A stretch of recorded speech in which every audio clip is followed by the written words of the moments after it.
বৃষ্টি যখন হয়, বৃষ্টির নিচে দোয়া কবুল হয়। আর দোয়া ও তাহতাল মাতর, বৃষ্টির নিচে দোয়া করলে দোয়া কবুল হয়। আপনি যে ঘরে আছেন, স্থাপনা আছেন, বাইরে আছেন, যেখানে আছেন, উপরে বৃষ্টি হচ্ছে, আপনি নিচে আছেন। সো এই অবস্থায় আল্লাহর কাছে মনের চাওয়াগুলো পেশ করা যেতে পারে। দোয়া কবুলের বেশ কিছু স্থান, বেশ কিছু সময়, বেশ কিছু জায়গা আছে। মদিনায় একবার অনাবৃষ্টি হচ্ছিল। নবী আলাইহিসসালাম ইস্তিসকার সালাত আদায় করলেন, আল্লাহর কাছে বৃষ্টি প্রার্থনা করলেন। এরপর আল্লাহ বৃষ্টি দিলেন। এমন বৃষ্টি শুরু হলো, মদিনার ঘরবাড়ি, রাস্তাঘাট ক্ষতিগ্রস্ত হতে শুরু করলো। নবীজি তখন আল্লাহর কাছে দোয়া করলেন, আল্লাহুম্মা হাওয়ালাইনা ওয়া আলাইনা। এরপরে বৃষ্টি আবার থেমেও গেল। এখন আপনি বলবেন যে এখন তো আমরা লক্ষ লক্ষ মানুষ এরকম দোয়া পড়ি, কই এরকম গুলির মতো কাজ করে না তো। তো প্রথম কথা হলো যে আমরা যখন আল্লাহর কাছে দোয়া করব, দোয়া যদি গুলির মতো তৎক্ষণাৎ কাজ না করে, তাহলে দোয়া পড়ে কি লাভ আছে? আর কি লাভ? যদি বৃষ্টি খুব বেশি হয়, মনে হয় যে জনপদ, ঘরবাড়ি, ফসল, ক্ষেত খামার এগুলো ক্ষতিগ্রস্ত হয়ে যাবে, প্লাবিত হয়ে যাবে, এরকম পরিস্থিতি তৈরি হলে আমরা বৃষ্টির সময় যে করণীয় আমল আছে, সে আমলগুলোর ব্যাপারে বিশেষভাবে পাবন্দি করব ইনশাআল্লাহ। একজন মুসলমান তার জীবনের মূল লক্ষ্যই হলো জান্নাতে যাওয়া, আল্লাহকে সন্তুষ্ট করা। আর জান্নাতে যাওয়ার জন্য সে যত রকমের পরিবেশ পরিস্থিতি তৈরি হবে, প্রত্যেকটা ইস্যুতে সে তার জান্নাতে যাওয়ার পথ খোঁজার চেষ্টা করবে। কি কাজ করলে আল্লাহ খুশি হবেন, কি কাজ করলে নেকামলের পাল্লা ভারী হবে, কি কাজ করলে তার নেকামলটা সেফ এবং নিরাপদে থাকবে, বদামল থেকে বেঁচে থাকবে।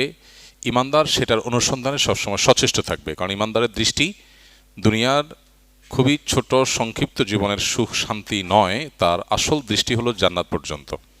যেহেতু জান্নাত পর্যন্ত দৃষ্টি, এজন্য সে বৃষ্টি হোক কিংবা খরা, বর্ষা হোক কিংবা শীত, দুঃখে থাকুক কিংবা সুখে, সর্বাবস্থায় সে অনুসন্ধান করবে, খুঁজে বেড়াবে যে কোন কাজে তার রব সন্তুষ্ট হবেন এবং কোন কাজে সে জান্নাতের দিকে অগ্রসর হবে।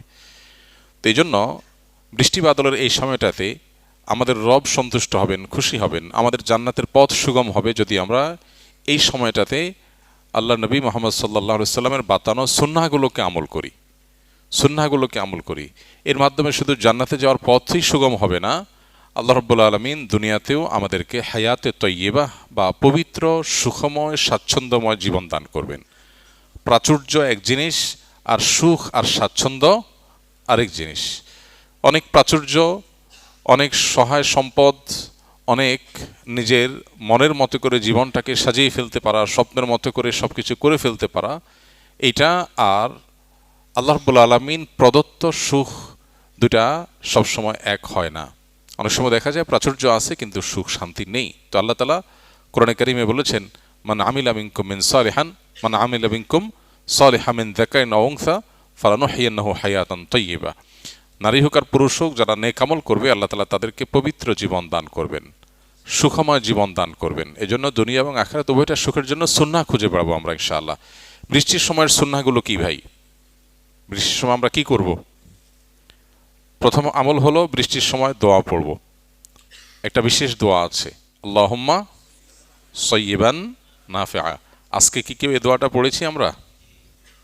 আমি বলার আগ পর্যন্ত পড়েছেন কেউ?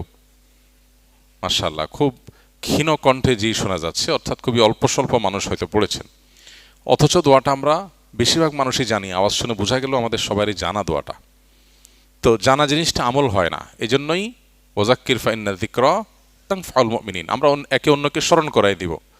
আমাদের দাওয়ার টিচাররা, অন্য ভাইয়েরা, বিভিন্ন হোয়াটসঅ্যাপ গ্রুপে অন্য সহকর্মীদেরকে আমরা আল্লাহর জিকির, আল্লাহর স্মরণ, জান্নাতের পথের বিষয়গুলোকে স্মরণ করাবো। কারণ শয়তান সে সর্বক্ষণ তার নিরলসভাবে কাজ চালিয়ে যাচ্ছে আমাদেরকে জাহান্নামে নেওয়ার জন্য। অতএব আমাদেরও নিরলসভাবে চেষ্টা চালাতে হবে সেটা ঠেকাবার জন্য।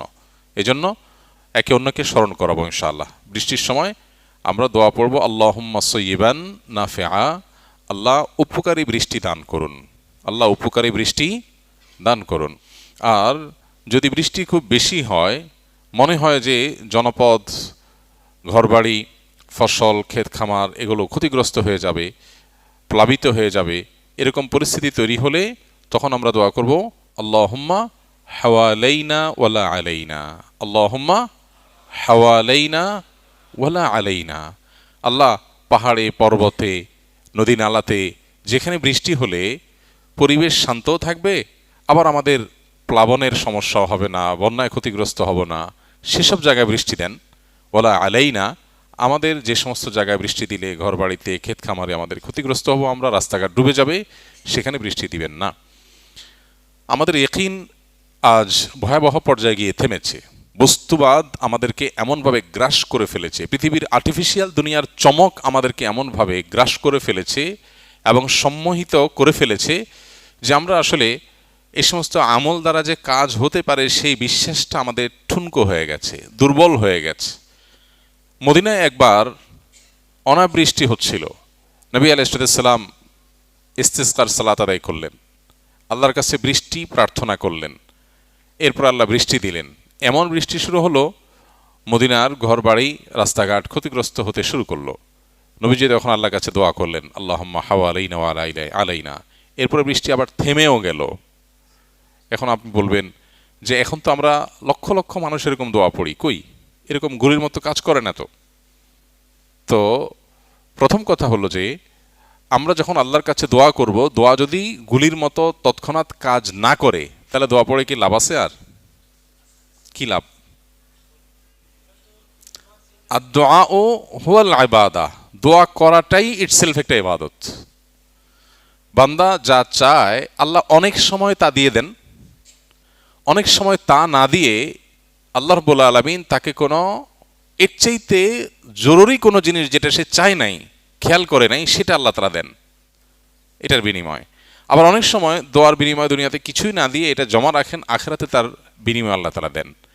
বান্দার দোয়া যদি যথাযথভাবে হয়, দোয়া বিফলে যাওয়ার কোনো কারণ নাই। তো এই জন্য ইমানদার বান্দা আল্লাহর কাছে দোয়া করেই যাবে এবং দৃঢ় বিশ্বাস থাকবে যে আল্লাহর কাছে দোয়া বিফলে যায় না। এই জন্য বৃষ্টির সময় আমরা এ দুটি আমল করবো ইনশাআল্লাহ।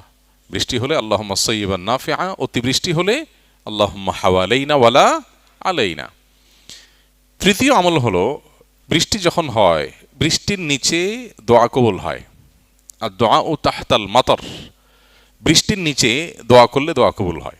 আপনি যে ঘরে আছেন, স্থাপনা আছেন, বাইরে আছেন, যেখানে আছেন, উপরে বৃষ্টি হচ্ছে, আপনি নিচে আছেন। সো এই অবস্থায় আল্লাহর কাছে মনের চাওয়াগুলো পেশ করা যেতে পারে। দোয়া কবুলের বেশ কিছু স্থান, বেশ কিছু সময়, বেশ কিছু জায়গা আছে। এই সময়গুলোতে দোয়া করলে দোয়া কবুল হয়। নবী আলাইহিস সালাম আমাদেরকে সেই সুসংবাদ দিয়ে গেছেন। তো সেজন্য বৃষ্টির সময় আমরা দোয়া করব আল্লাহর কাছে। কি করব? দোয়া করব আল্লাহর কাছে যে আল্লাহ মনের চাওয়াগুলো যেগুলো আছে আল্লাহর কাছে সেগুলো আমরা পেশ করবো, যে আল্লাহ আমার অমুক অমুক চাওয়া পূরণ করে দেন। তাহলে বৃষ্টির সময় একটা হলো আপনার ধরাবাঁধা দোয়া, হাদিসের শেখানো ফরম্যাটের দোয়া, সেটা তো আছেই। আর এর বাইরে মনের বিভিন্ন চাওয়া পেশ করার একটা দারুণ সুযোগ হলো বৃষ্টির সময়।